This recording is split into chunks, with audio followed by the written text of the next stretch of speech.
ఒక చిన్న సాక్ష్యాన్ని మీకు వినిపించాలని ఆశపడుతున్నాను. ఆల్రెడీ సాక్ష్యం మన సంఘంలో విన్నాం. అయితే మౌనిక చెప్పింది. మౌనిక తన భర్త వెంకటేష్ ఒక అద్భుతమైన సాక్ష్యం. అది చాలా అద్భుతమైన సాక్ష్యం. కుమారుడి నోటి నుంచి ఆ సాక్ష్యాన్ని మనం విందాం. ముందుగా పాస్టర్ గారికి, పాస్టమ్మ గారికి నా వందనాలు. ఊడి వచ్చిన మీరందరికీ కూడా నా వందనాలు. నాకు గత సంవత్సరం నుంచి కూడా హెల్త్ ఇష్యూ ఉంది, కానీ ఎవరికి చెప్పలేదు. నేను డ్యూటీకి వెళ్ళేవాడిని, వచ్చేవాడిని. కానీ తుమ్మినా దగ్గినా సరే నాకు బాగా కరెంట్ షాక్ కొట్టినట్టు బాడీ అంత కిందకు వచ్చేసేది అరికాల్లోకి. సరే ఇలాగే వస్తుందని నేను ట్యాబ్లెట్లు వాడుకునేవాడిని. అలాగే మెడికల్ షాప్కి వెళ్ళి అట్లా చూపించుకునేవాడిని. ఇది ఉన్నందుకు బాగా తీవ్రంగా బాగా నొప్పి వచ్చేస్తుంది. నడలేని స్థితి, బైక్ తోలాలన్నా తోలలేని స్థితిలో ఉన్నాను. అసలు అంత ప్రాబ్లం నాలో ఎందుకు ఉందని ఒకరోజు హాస్పిటల్కి వెళ్ళాను నేను.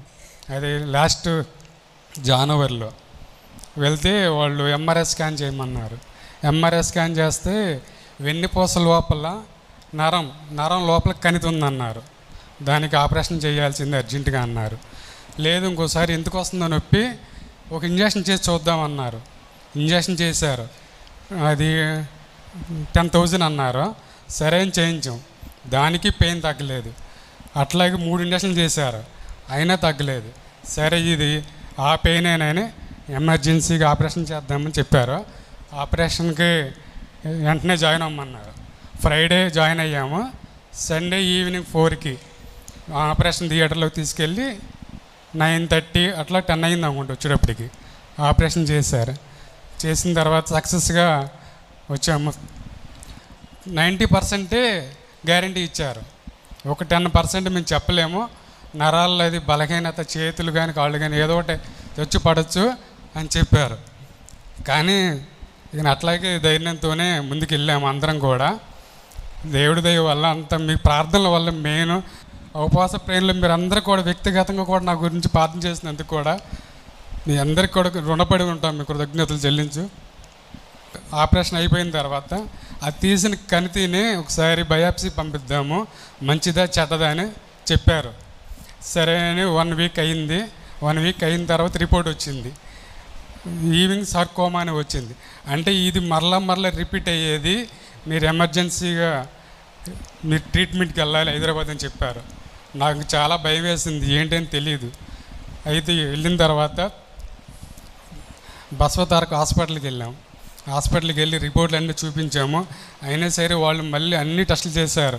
చేస్తే పెట్ స్కానింగ్లో ఏమొచ్చిందంటే ఒక చిన్న కణితి ఉంది, మళ్ళీ అది పోలేదు, దాన్ని మనం ట్రీట్మెంట్ చేయాలి, 1 year పట్టిద్ది అన్నారు.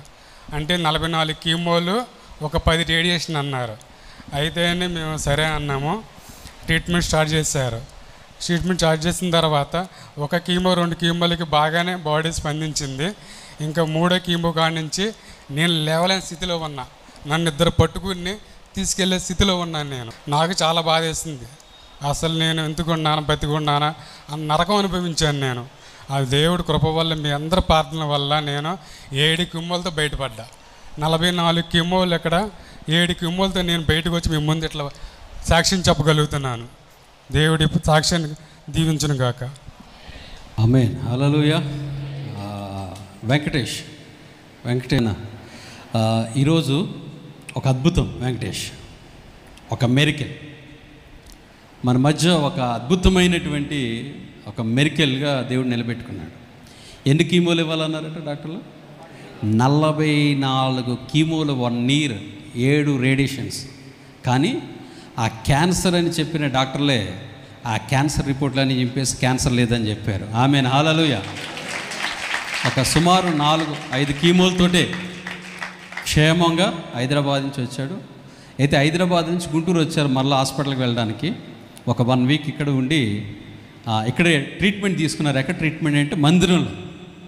ప్రార్థన అనే ట్రీట్మెంట్, దేవుని ప్రార్థన అనే ట్రీట్మెంట్.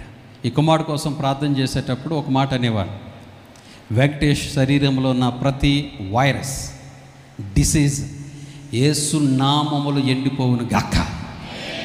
ఆ మాటను మౌనిక, వెంకటేష్ ఇద్దరు రిసీవ్ చేసుకున్నారు. ప్రభా, అవును ప్రభా, నెక్స్ట్ మేము హైదరాబాద్కి వెళ్తున్నాం. ఈ డిసీజ్ లోపల పనిచేస్తున్న క్యాన్సర్ డిసీజ్ ఎండిపోవాలని వారు వెళ్ళారు. ఆ డాక్టర్ల పెట్ స్కాన్స్ అన్నీ చేసిన తర్వాత ఆశ్చర్యపోయారు. ఏ విధమైనటువంటి క్యాన్సర్ లేదు, 44 కీమోలు ఏం అవసరం లేదు, ఇంటికి వెళ్ళిపోవచ్చు అన్నారు.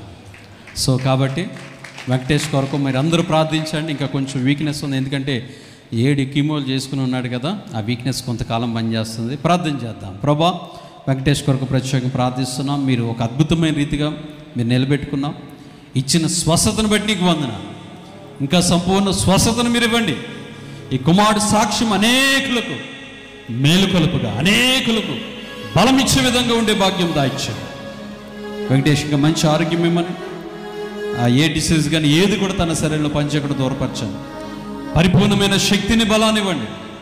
యవన కాలంలో బిడులు ఎవరైనా ఒక బలవంతులుగా మీరు నింపండి. నూతనమైన శక్తిని శరీరంలో, ఎముకలలో, నరములో మీరు అనిపించి నడిపి సహాయం చేయండి. సమస్త మహిమ ఘనత ప్రభావిక యేసయ్య నామమునకు మహిమ కలుగును గాక. ఆమేన్. ఆమేన్. ఓకేనా? God bless you. జాగ్రత్త.